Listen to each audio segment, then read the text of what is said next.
ఏమిటి ఏమిటి ఇందాక నువ్వు అక్కడ చేసిన పని? కోపడకండి, అంత శబ్దం వస్తుందని అనుకోలేదు. నిన్ను ఇక జన్మలో బయటికి తీసుకెడితే నా చెవిలో ఏలే చంపేవే.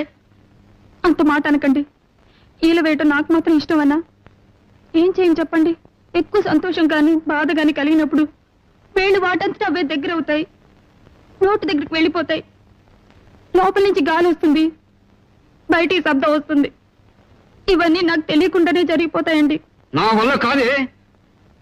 ఏలేసే పెళ్ళాన్ని ఏలుకోలేను.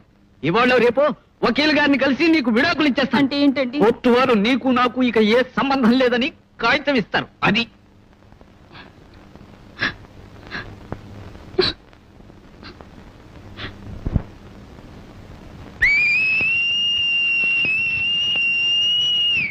క్షమించండి, ఇది బాధ ఇలా